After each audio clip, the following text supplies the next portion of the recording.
कहानी की स्टार्टिंग होती है एक होटल से, जहाँ पर एक आदमी बोर्ड लगा देता है। यहाँ पर कंपटीशन होने वाला है दो शेफ के बीच। एक हमारे मेन लीड का नाम होता है जियांग, जो अपने नाइफ को निकाल रहा होता है और बड़े ही यूनिक तरीके से उसको तेज कर रहा होता है और देख रहा होता है इस शेफ का। इसका ही ये होटल है जिसमें ये देखते हैं दोनों लोग नूडल्स फिश बना रहे होते हैं, जो बहुत अच्छी टेक्निक यूज़ कर रहे होते हैं। हमारा हीरो जियांग जो नए टेक्निक का यूज़ करते हैं और जो पुराने शेफ़ है जिनका ये होटल है वो पुराने टेक्निक का यूज़ करते हैं। दोनों के दोनों कॉम्बिनेशन बेहतरीन हो रहे थे। नए नए तरीके से ये लोग अपने डिशन को नूडल्स फ़िश को रेडी कर रहे होते। यहाँ पर देखते हैं एक आग के ज़रिए फायरवर्क इसमें प्रेजेंटेशन करता है, जिसको जितने जजेस सरप्राइज़ हो जाते देख के, और उसके बाद उसके खाने का टेस्ट देख कर वो लोग उसको जीत हुए घोषित कर देते हैं जियांग को। यहाँ पर पता चलता है कि जो भी शेफ हारता है उसको अपनी नाइफ को देना पड़ता है एज अ विनर, और उसको अपने होटल को बंद करना पड़ता है। यहाँ पर इसे ये देखते जियांग जीत जाता और उसने 21 कंपटीशन जीते। इस वजह से ये 5 स्टार शेफ बन चुका है, और 4 स्टार शेफ जो हो पहले था, इसको कंप्लीट इसने 21 कंपटीशन जीते। यहाँ पर हमारी कहानी के फीमेल लीड को देखते हैं जिसका नाम लिनाई होता है, जो फिश को ले जा रही होती है या एक यहाँ पर होटल में काम कर रही होती है। यहाँ पर जो होता है कौन इसका दोस्त इससे बात कर रहा होता है, कह रहा होता है कि यहाँ का फ़िश नूडल्स बहुत ज़्यादा कमाल का है, और यहाँ पर अखबार में छपा होता है जियांग के बारे में। यहाँ पर उसका एक टारगेट होता है जहाँ पर लिनाई काम करती है। ये इसकी जो होती है मैनेजर, जो ड्राइवर भी होती है, वो कह रही होती आप तो 5 स्टार बन चुके हैं शेफ़, आप ऐसा क्यों दोबारा करना चाहते, क्यों कंपटीशन करना चाहते। यहाँ पर पता चलता है त्यानिंग जो शेफ़ है जहाँ पर लिनाई काम करती, उसका बचपने में कुछ हुआ था। ये अपनी बहन को लेकर इसके पास आया था, ये कहने के लिए मेरी बहन को काम सिखाओ तो इसे अपने पास रख लो, पर यहाँ पर तियांग ने ऐसा नहीं किया था। यहाँ पर ये शेफ़ होता है जो बहुत अच्छी तरीके से फ़िश नूडल्स बनाता है, जिसकी इसकी जो स्टूडेंट होती है यहाँ पर जो काम लिनाई कहने लगती है, बॉस आप मुझे कब सिखाएंगे, मुझे भी तो अच्छी तरीके से आना चाहिए, मुझे 6 मंथ हो चुके हैं यहाँ पर, बट आपने मुझे एक भी टेक्निक नहीं सिखाई। तो यहाँ पर तियानिंग कहने लगता है कि जब तुम इस मतलब टाइम आ जाएगा तो मैं तुम्हें अच्छी तरीके से सिखा दूंगा, बस तुम इसका वेट करो। और यहाँ पर काम करते करते लिनाई को बहुत ज़्यादा टाइम हो जाता है, उसका बेस्ट फ्रेंड कौन भी मन लगाकर काम करता। फिर एक जगह जाकर स्टॉल लगाती, वहाँ पर एक ओल्ड मैन जो स्टॉल लगाता कहने लगता तुम्हें 4 स्टार में काम मिल चुका, फिर भी तुम ये काम क्यों कर रहे हो। कहने लगते हैं ये मेरा साइड बिजनेस है।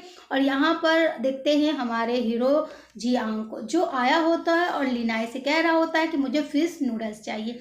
तो कहने लगती है फिश ख़त्म हो चुकी, जिसके वजह से मैं तुम्हें नहीं दे सकती।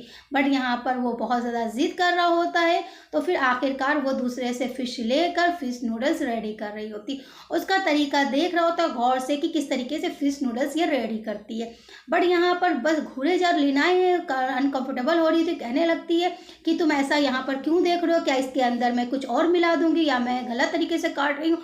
तो यहाँ पर जियांग उसको एक टेक्निक बताता है जिससे वो फिश का इजी तरीके से अच्छे पीसेस में काट पाती, थैंक्सफुल होती। फिर थोड़ी देर में देखते हैं वो लोग टेबल पर बैठे होते हैं और यहाँ पर तियानिंग के सारे बारे में इंफॉर्मेशन कलेक्ट कर रहे होते हैं कि आखिर कौन कौन यहाँ पर काम करता है। यहाँ पर आ जाते हैं पुलिस की बस, जो रोड पे स्टॉल लगाने से मना करते हैं क्योंकि गैर कानूनी। तो ये लोग अपना स्टॉल उठाकर जल्दी जल्दी कुर्सी उठाती है लीना, यहाँ पर उसके नीचे से स्टूल भी उठा लेती है, हर चीज़ उठा रही होती है। यहाँ पर छीना झपटी चल रही होती, बेचारा नीचे गिर चुका होता है और उस पर गुस्सा कर रहा होता है। ये अपनी गाड़ी स्टार्ट करती है और जितने भी स्टॉल वाले यहाँ से चले जाते हैं।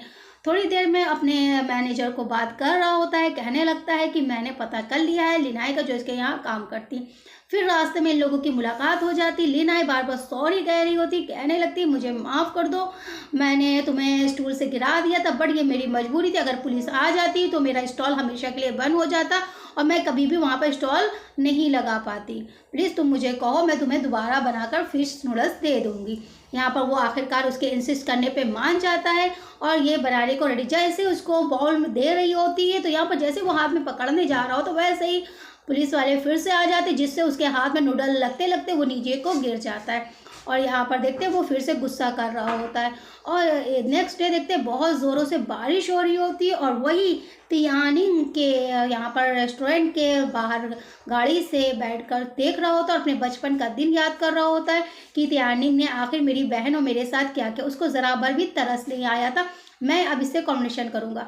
यहाँ पर देखते हैं लिनाई को, जो गाड़ी से झाँक रही, मतलब गाड़ी के बाहर से झाँक रही होती है, बट उसे कुछ दिख नहीं रहा होता, बट वो देखने की कोशिश कर रही होती है। थोड़ी देर में उसका जो बॉस होता है शेफ, वो उसको अंदर की तरफ बुला लेता है, जिससे वो जाने लगती है। थोड़ी देर में कहने लगती है इसकी मैनेजर कि मैं जाऊँ बात कर। कहने लगता है ये मेरा मामला, मैं खुद उसको बात करूँगा, उसको कॉम्पिटिशन के लिए फोर्स करूँगा। ये इसके पास आ जाता है तियानिंग के पास और कहने लगता है मुझसे कॉम्पिटिशन करोगे? तो कहने लगता है किस बात? कहने लगता है तुम क्या डर गए हो? कॉम्पिटिशन करो, ये तो जानते ही होगे रूल कि अगर जो भी हारेगा वो अपनी नाइफ मुझे देगा, या मैं हारूंगा मैं आपको दूंगा। तो ये एक्सेप्ट कर लेता है। बट यहाँ पर देखते हैं लीनाई को बिल्कुल नहीं पसंद होता ये काम हो रहा था। इसका दोस्त कौन कह रहा होता है कि बॉस क्या ऐसा है क्या, अगर लिनाई जियांग जीत जाता है तो आपकी नाइफ ले लेगा और ये होटल हमेशा के लिए बंद हो जाएगा। यहाँ पर बात करने आ जाती लिनाई जियांग से कि प्लीज़ ऐसा मत करो, अभी वो ओल्ड हो चुके हैं, उनके पास थोड़ी उनकी तबीयत ख़राब है, जिसके वजह से वो अच्छी तरीके से कॉम्पिटिशन विन नहीं कर पाएंगे। मुझे शेफ बन जाने दो, मैं अच्छी शेफ बन जाऊँगी फिर तुमसे कॉम्पिटिशन करूँगी, ये फेयर होगा। वो फेयर नहीं, क्योंकि वो ओल्ड हो चुके हैं, तो मैं ऐसा नहीं करना चाहिए। और इससे उनका जुड़ाव बहुत ज़्यादा है। अगर ये रेस्टोरेंट मतलब बंद हो जाएगा तो उनको बहुत ज़्यादा तकलीफ़ होगी। मैं नहीं चाहती हूँ तियानिंग और मेरे शेफ़ को कोई भी तकलीफ़ हो, कोई भी तकलीफ़ का सामना। इसको मतलब इंसिस्ट कर रही थी बट ये नहीं मानता है। ये अपनी ज़िद से यही कम सारे आ जाते हैं जज, और यहाँ पर कॉम्पिटिशन स्टार्ट होता है। यहाँ पर देखते हैं तियानिंग को और जियांग को, जो कॉम्पिटिशन में नए टेक्निक का यूज़ करता है, और हमारे तियानिंग सर जो होते पुराने टेक्निक का यूज़ करते हैं। यहाँ पर बहुत कमाल के तरीके से ये लोग फिश को कट करते हैं, सब देख रहे होते हैं। दोनों के दोनों अपने नाइफ उठाते, जो इनका हथियार इनका जो मेन पार्ट होता है शेफ का, ये लोग बहुत अच्छी तरीके से फिश कट कर रहे होते हैं। सब लोग कमाल इंटरेस्ट से उसकी तरफ देख रहे होते हैं। और लास्ट टाइम यहाँ पर तियानिंग कहने लगता है लिनाई से कि अब इसके आगे का प्रोसेस तुम कंप्लीट करो। वो थोड़ा सा डर रही होती, फिर उसको हिम्मत देता है कि जैसा जैसा मैं कहूँ। वो जैसे ही हाथ में लेती है नाइफ का जो मेन मतलब चीज़ होती है जिससे वो सारा अपना काम करता है, उसको एकदम बिल्कुल वैसे ही कट कर रही होती है। और यहाँ पर जियांग भी अपने नए टेक्निक से बेहतरीन तरीके से फिश को कट कर रहा होता है। यहाँ पर कंपटीशन बहुत ज़्यादा हाई लेवल का चल रहा होता है, दोनों के दोनों बहुत ज़बरदस्त तरीके से यहाँ पर ये नए टेक्निक यूज़ कर रहा होता है। और यहाँ पर देखते हैं लिनाई जो होती है वो पुराने टेक्निक से अपने स्टीम कर रही होती, बेहतरीन सूप को रेडी किया जा रहा होता है। हर चीज़ बहुत एक में स्वीट भरी होती है लिनाई में, और यहाँ पर जियांग में होता है पैशन और गुस्सा और ज़िद। दोनों के कॉम्बिनेशन में आखिर देखते हैं ये पुरानी तरीके से स्टीम कर रही होती है और चिकन को। यहाँ पर मसालों का टाइम आता है, जहाँ पर तियानिंग कहने लगता है कि अब ये मुझे प्रोसेस करना होगा, ये मैं टचअप करूँगा। यहाँ पर कौन कहने लगता है क्या हुआ? कहने लगता है कि बॉस की तबीयत नहीं ठीक है, फिर भी उन्होंने मसाले खुद डालने की डिसाइड किया। यहाँ पर मसाले डाल रहे होते हैं और ये थोड़ी सी कंफ्यूज होती है, एटलीस्ट अभी आगे पता चले क्यों परेशान हो रही होती।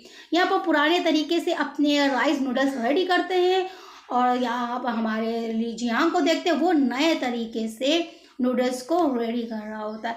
यहाँ पर दोनों का कमाल का कंपटीशन होता है, बट लिनाई थोड़ा थोड़ा डर रही होती। सारे जजेस बैठे हुए नूडल्स को चख रहे होते हैं स्वीट। यहाँ पर सबको दोनों का बहुत अच्छा लगता, दोनों का बराबर अभी विन किया जाता, बट लास्ट में एक और बचा होता है। कौन? इसे जज यहाँ पर पता चलता है जियांग जीत चुका होता हमारा मेन लीड, जिससे सब बहुत ज़्यादा उदास हो जाते हैं। कहीं ना कहीं इसमें बताने लगते हैं कि मसालों में कुछ चीज़ें रह गई थी, जिसके वजह से ये यहाँ पर तियानिंग जो शेफ है वो हार चुका होता है। नूडल्स आकर जियांग का चेक करता है, जिसकी बहुत ज़्यादा तारीफ करता है ये बड़ा शेफ। और जियांग कहने लगता है कि मैं वही हूँ जब तुमने मेरी बहन को रिजेक्ट किया था। यहाँ पर यह भी टेस्ट करती है और मसाले का याद कर रही होती है कि त्यानिंग सर को टंग्स प्रॉब्लम हो चुकी है ओल्ड की वजह से, इनको मसालों का जायका नहीं आ रहा है, जिसके वजह से वो अभी अपनी लज्जत भूल चुके हैं, जिसके वजह से ये चीज़ उसको याद आ जाती है। और ये देखते हैं जियांग कहने लगता है कि याद है ना कि मैंने किस तरीके से तुम्हारे पास अपनी बहन को लेकर आए थे, तुमने कैसे इनकार किया था, क्या तुम्हें लगता है कि ऐसे कर देना चाहिए? अब तुम्हें खा कर लगा ना। यहाँ पर इसके अंदर एटीट्यूड और घमंड भरा हुआ होता है, और उसको अपनी खुशी से नाइफ को दे देता है जियांग को, जिसके वजह से वो अपने बेहद खुशी से जियांग ले लेता और लिनाई को बहुत ज़्यादा बुरा लग रहा होता है।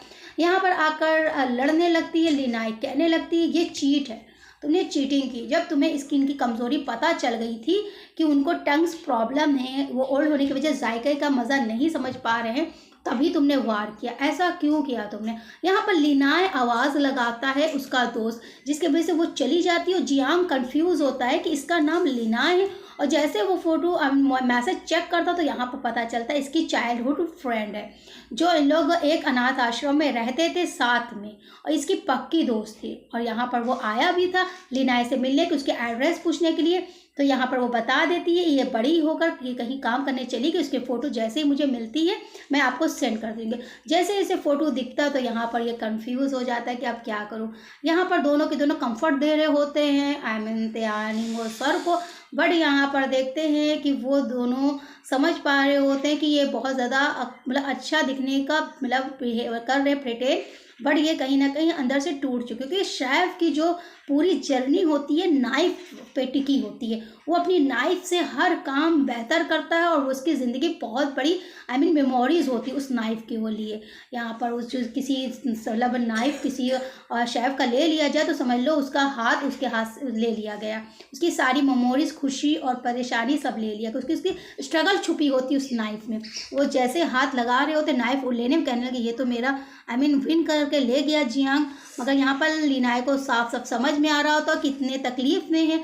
यहाँ पर रूल के अकॉर्डिंग इनका रेस्टोरेंट बंद कर दिया जाता है, क्योंकि जो भी शेफ हारता है और एक्सेप्ट करता है आई मीन चैलेंजिंग को और उसके बाद हार जाता है, तो यहाँ पर उसका जो मतलब रिकॉर्ड के अनुसार उसके रेस्टोरेंट को बंद कर दिया जाए। यहाँ पर एक आई मीन एक जो होता है स्टॉल लगाने वाला वो आगे बढ़ रहा होता है, जिसकी ढलान होती है वो नहीं जा पा रहा होता, तो यहाँ पर मदद करते हैं त्यानिंग सर।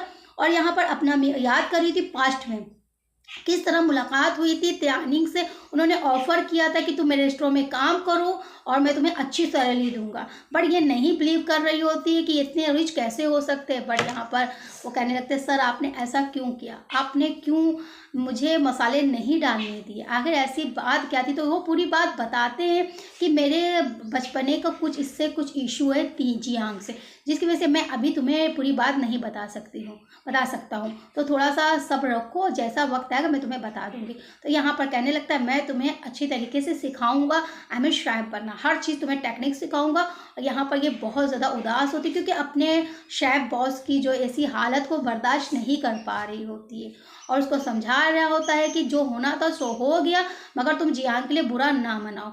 थोड़ी देर में उसको नाइट ड्रीम आ रहे होते हैं, ड्रीम में देखते हैं कि ये बहुत ज़्यादा ही लड़ाई कर रहा होता है लिनाई से। लिनाई कह रही होती मेरे पास मत आओ, मुझसे बात मत करो, तुम लोगों से बहुत ज़्यादा फाइट करते हो, लोगों से लड़ाई करते हो, मैं तुमसे दोस्ती नहीं करूँगी। इसका नाइट ड्रीम टूट जाता है और कहीं ना कहीं वो लिनाई से बहुत ज़्यादा टचिंग में होता है क्योंकि बहुत ज़्यादा मेमोरी होती है। यहाँ पर देखते हैं उसके सारे अच्छे पल जो होते हैं इसके अंदर फ़ोटो में कैद होते हैं और लिनाई को याद कर रहा होता है क्या तुम मुझसे अभी भी लड़ाई करोगी, मुझसे दोस्ती